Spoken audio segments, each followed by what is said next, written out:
With the season well in the rearview mirror for IU basketball and the emotion of it all having subsided, what is the legacy that Trayce Jackson-Davis leaves behind? You are Locked On Hoosiers, your daily podcast on the Indiana Hoosiers. Part of the Locked On Podcast Network. Your team every day.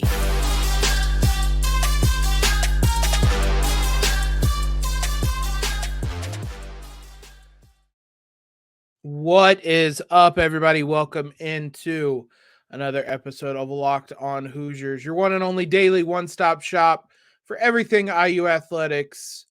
I'm your host, as always, Jacob Rude. Want to thank you guys for making us your first listen every single day.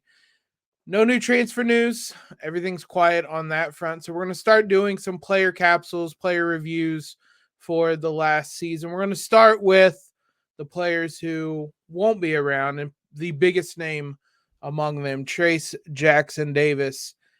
Look, as I was putting together just kind of my thoughts on Trayce's season, his legacy, all of that, it just really drove home how impressive of a career he had, but specifically this final season in Bloomington.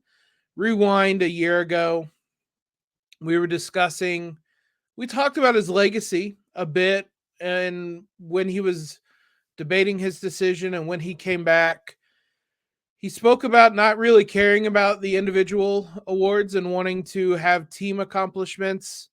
It didn't come this year, but what did come was one of, if not the best individual season we've ever seen an IU basketball player have. In the modern era, I think that is undebatable. You can look at the stats of what Trayce did this year, and they are incomparable. He finished the season averaging 20.9 points, 10.8 rebounds, 4 assists, 2.9 blocks. In conference play, this is absurd. 21.8 points, 12.4 rebounds, 4.7 assists, 2.9 blocks.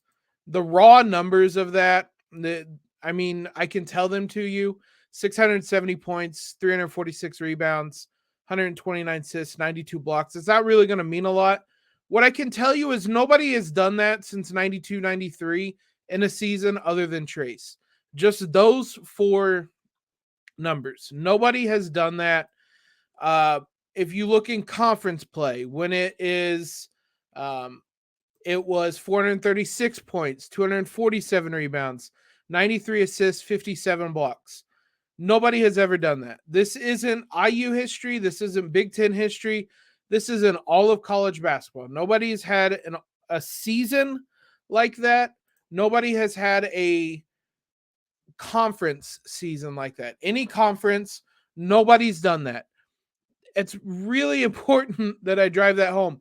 You have to pull things back quite a bit to even find barometers that include other people. If you go 20 points, 10 rebounds, 2.5 blocks, just that.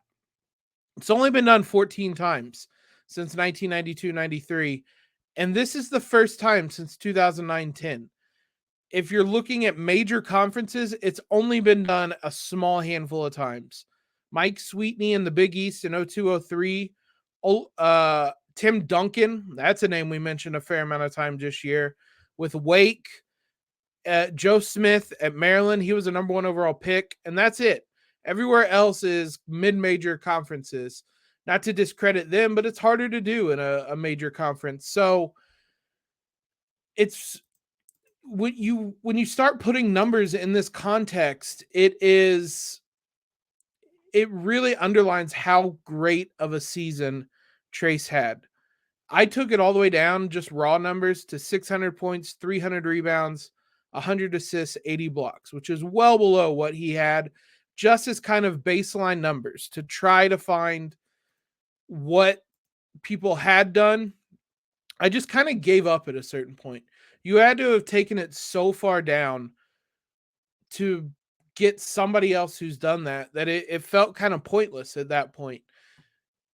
The end of the day, is I don't recall ever seeing someone that was such the central hub of an offense as he was. There are a number of ways he impacted. We're going to talk about it later on how IU replaces that. But whether it was scoring, whether it was the playmaking aspect, whatever it was, he was just that central figure. Everything went through him, played off of him, and he delivered. He was injured early in the season. That back injury, I mean, in hindsight, you can look and say that it really did hamper him, especially kind of through that December portion of the schedule. But it felt like that Iowa game on the road. It was a loss. That's where things turned a corner for him. He had 30 points in that game. If you take that game on, the final 22 games of the season, including tournament play, he averaged 23 points, 12 rebounds, just a tick under 5 assists and 3 blocks per game. That is absurd. It's hard to really even grasp how absurd that is. There were a number of games we talked about throughout the year that he did things nobody had ever done. You can point to whatever game was your most fun. Put in the comments, what game was your favorite game from Trayce this year? Mine was probably the Illinois game on the road where the most bizarre decision making ever. Brad Underwood single covering him. Trayce goes for 35 points on 15 of 19 shooting. Just toasted them all night long. There was a triple-double he had before that stretch. There were 20 rebound games, multiple. He damn near got a couple 20-20 games. He was there. There were so many to pick from. Multiple 30-point double-doubles. Multiple games where he showed up when IU absolutely needed him to. That was the other thing. For how much responsibility he had, he didn't let IU down. He was the constant focal point, constantly at the top of the scouting report, and constantly showed up. He had a double-double in nearly every game from that Iowa game on. The ones he didn't, there were only 2 instances when he didn't have a double-double that he didn't score 20 points. One of them was against Michigan State on the road. He seemed pretty tired in that game. Things were physically, he looked exhausted. And the other one was a game after that, Purdue, which I don't even consider that a bad game. That was obviously the game Jalen Hood-Schifino went nuclear. I consider that him more just deferring. It's what he said. Like he deferred to Jalen Hood-Schifino and wanted to help him get shots. He had 10 points, 8 rebounds, 7 assists. He only took 8 shots. Like it wasn't that he was playing poorly. It was just that he saw what Jalen was doing and wanted to get him the ball. So there wasn't, in my opinion, a bad game he played from January 5th on.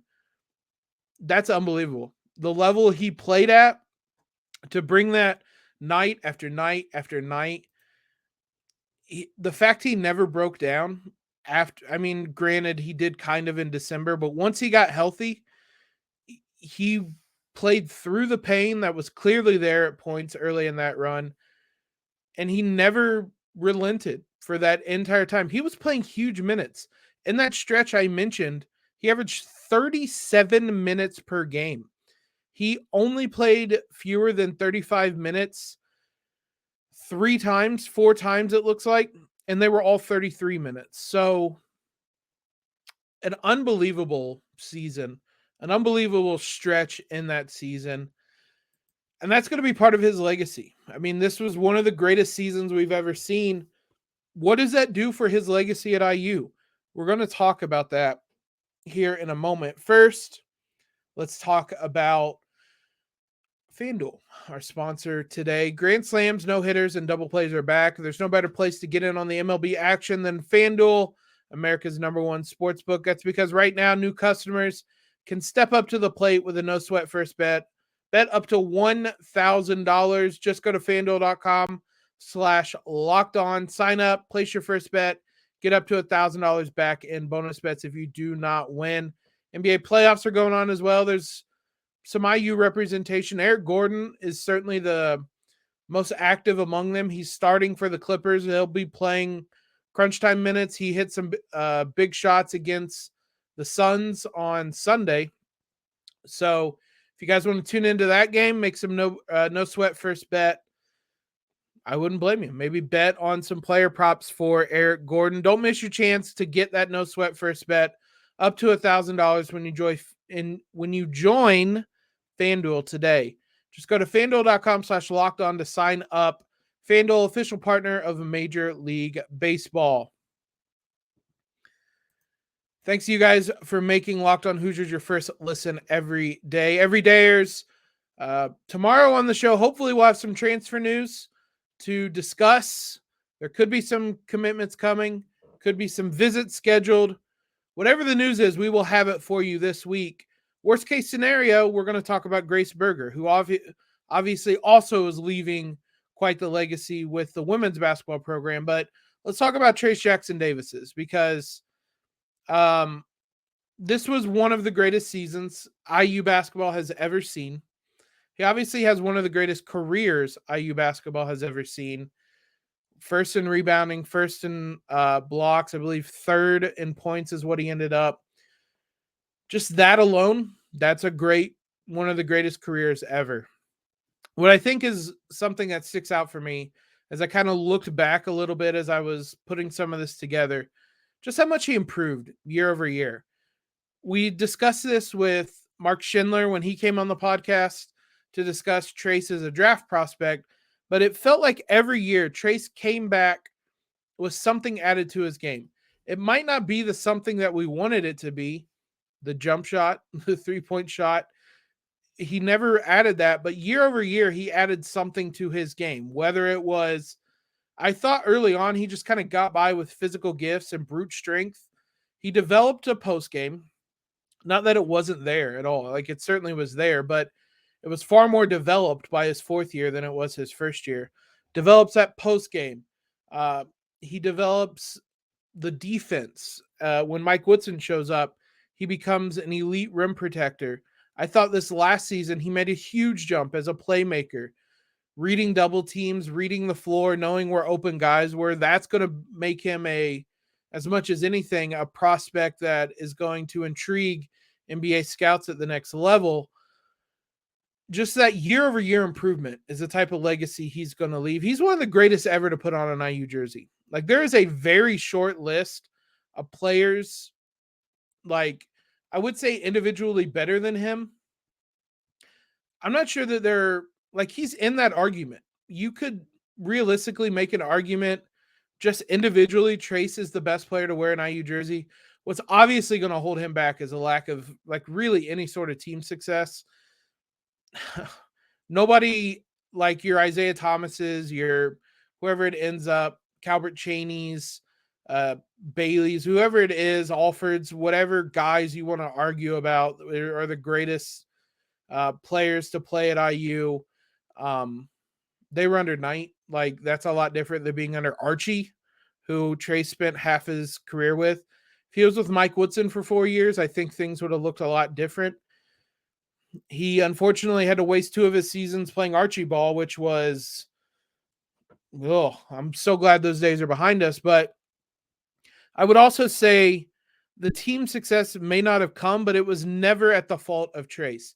It wasn't like he cowered in the big games. It wasn't like he no-showed in any way. You can look at just about any big game IU played, and he showed up. The Purdue game at home this year puts up 25-7. He also had 5 blocks in that game. So, like, you can look at the conference tournament games. He had 24 in both games, 10 rebounds in the loss to Penn State. The game against Miami, 23-8 with 5 blocks as well. Like, he showed up in the big games. It was just the team around him couldn't really always help him out the way that you would need to have that level of team success. That's going to hold him back in the argument of who the best IU basketball player ever is. But if we're talking just straight individual, like who was the most talented player, like that type of argument, you could make an argument. I think he's among the best ever. It's a tough argument to make, but I think you could make it. He's good, but at the end of the day, the original point was it's a very short list of guys that he's on there with. It is the Thomases, the Cheneys, the guys that won titles, the Sean Mays, the whoever it may be. I didn't put together a list. I'm not intentionally leaving anybody off, but it's those types of guys who were led teams to Final Fours, also probably had some more talent around them than what IU did the last 2 seasons. I think the other important legacy he lives is an Indiana kid making it at IU. Everybody loves that type of story. It had been a while since we kind of had that type of story. Not like Indiana kids coming to IU isn't a like rare thing. Like Romeo did it. He was one of the highest rated recruits ever. Like Cody did it. Guys do it. Jordy, whoever it is, guys do it. But having someone not just choose IU, but make the career, have the legacy that Trayce will, that's going to have a lasting impact. He now goes up there with the pantheon of guys who had incredible high school careers, chose IU, had incredible college careers. Like that's also a pretty short list. And again, he's up there with the very best in terms of guys that came from Indiana and played at IU and did so successfully at a high level. If IU wants to keep recruiting Indiana, which I mean, they want to, you can point to guys like, look what Trayce did. Look at the legacy he has. Look at like how fans react to him. Like he's beloved. There are very few guys in the last however many years, the modern era of IU basketball, that are more beloved than Trayce Jackson-Davis. I'd argue there probably isn't anybody. Like Trayce could show up anywhere on campus for the rest of his life, and he's not buying a drink. So I would say that matters a good amount, specifically at IU. Like that, those types of things matter. We'll see though. We'll see just how much it matters kind of in recruiting and whatnot, if guys talk about that. But ultimately, what a career he had, what a legacy he had, what a hole he leaves at IU. We're going to talk about how IU kind of replaces him. That's a daunting task. There's a lot IU has to do to replace him next season. We'll talk about the challenges they're going to face in that regard here in just a moment. Replacing Trayce Jackson-Davis, just like it feels like, just saying it feels impossible almost. How do you replace Trayce Jackson-Davis? When we're talking about all the things he did, the season he had, the points, the rebounds, the assists, the blocks, that's what makes this impossible. It goes without saying you're not going to find one person that's going to do it. You're going to piece guys together. For one, you're going to change the play style, which again speaks to how good Trayce was. They played a pretty outdated play style and still found a lot of success because of how good Trayce was. It might not be quite as outdated in college basketball as it is maybe in the pros, but they played a play style that hasn't typically found a lot of success in the last decade or so of college basketball, and it worked for them, which speaks how good Trayce is. But when you're looking at things you're going to have to replace, it's going to take a lot of people. You have 20.9 points per game you have to replace. Nobody's walking in the door doing that. Kalel Ware ain't doing that. Peyton Sparks ain't doing that. Any guard IU gets or perimeter player, they ain't doing that. You're going to have to a group effort to pick that up. Xavier Johnson will help. He didn't obviously play a lot. You hope guys like Trey Galloway can step up. Malik Renew, I think, will step up in a big way. You hope Kalel Ware can fulfill some of that potential. You hope you get a guard or two that can fill in some of that. But, I mean, you're also replacing, obviously, Jalen's production, but you're replacing your leading scorer, and that alone is hard to do. It's going to be a new identity, but also new guys are going to have to step up. Rebounding is going to be one of the things I'm probably most concerned about. That Trayce was just so dominant on that end that it's a different focus a lot of those guys are going to have. Not that IU ever really was a team that kind of like got out in transition, but like if you're a Trey Galloway, if you're a Xavier Johnson, your mindset has always been, all right, Trayce is going to get that rebound. I can kind of start to move up the I was going to say field, up the court. You got to now maybe crack down a little bit and help out the rebounding. Malik Renew, that's a huge ask of him.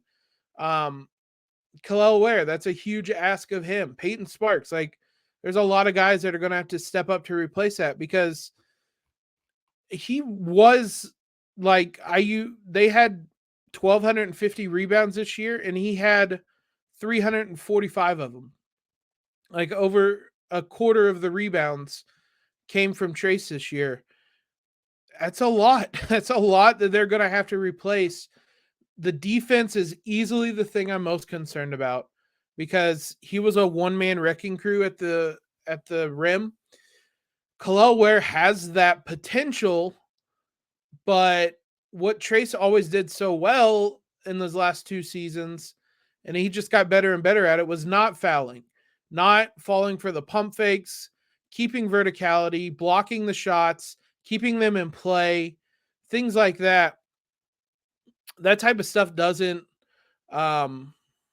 that's not natural. That's you learn that through experience, and that's going to be hard to replace. Like I said, Ware kind of has that potential.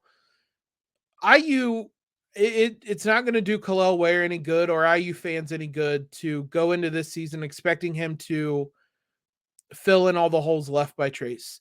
He's not that kind of player, but you're putting like expectations on him that he'll fail at. Like he could have a great season and not play as well as Trayce did.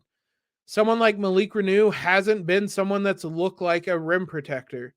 Peyton Sparks, maybe, but he's not going to play enough for that to really happen. So IU's going to have to do some things differently. A lot of their defense in the last couple seasons they've been really aggressive on the perimeter, knowing they had a guy at the rim who could block shots. And maybe they're willing to try that with Kalel Ware, but you don't have Trayce back there anymore. And it's going to have to be an adjustment, I think, for the Hoosiers this season. The playmaking is maybe the thing I worry least about. He did average 4 assists per game, which was more than Jalen Hood-Schifino. He had the most assists on the team. Xavier Johnson averaged more than him, but obviously only played 11 games. Trayce had the most assists on the team. You can play differently and still accomplish that. The ball was also obviously in Trayce's hands, just an enormous amount. The playmaking was good, but a lot of it came because everything went through him. That'll obviously change, as we've talked about. IU wants kind of a more diverse offense where lots of guys can make plays. Ideally, Xavier Johnson will help with that. Trey Galloway will help with that. Whatever guards they bring in, Gabe Cupps will help with that. That's probably the thing I'm worried least about. But this is going to look a whole lot different.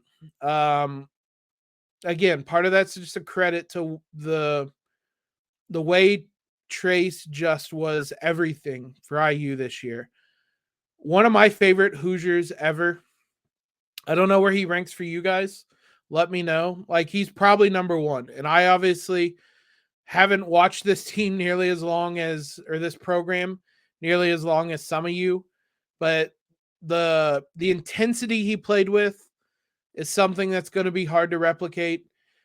The passion he had, the leadership he had, all those things are going to be really hard. We didn't even really talk about the intangible aspect of just being a senior leader who has been through this, who's pushing the team forward. That's hard to replace. Xavier Johnson might be that guy, but that's another really big hole that the Hoosiers are going to have to replace. It's going to be tough, man. There's a lot of holes Trayce Jackson-Davis left on this team, which, like I said, a testament to the player he was, the season he had, the career he had.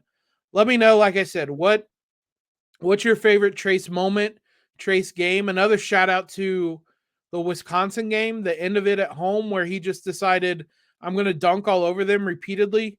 That was very fun in the second half. But let me know what your favorite moment from Trayce was down below. Thanks again, guys, for making Locked On Hoosiers your first listen every day. Again, every dayers. Tomorrow on the show, if there's no transfer news, we'll talk Grace Berger. We'll talk about the two of the most impactful players in each program's history in recent years. She certainly left a huge impact on this team as well. Follow us on Twitter at LO_Hoosiers. Subscribe on YouTube. We're very close to 950 subscribers. We're trying to get to 1,000. I see you guys every day. We get a new big chunk of subscribers when the show goes live. I see you. Let's get this to 1,000. We're really close. That's our goal. By the summertime, we will surpass that at the rate we're going. So let's make sure we get there in the coming days, coming weeks. Leave a rating and review if you guys can as well. If you subscribe over at Spotify or on Apple. Big thanks to you guys for that continued support. Hope everybody has a terrific Tuesday. As always, LEO.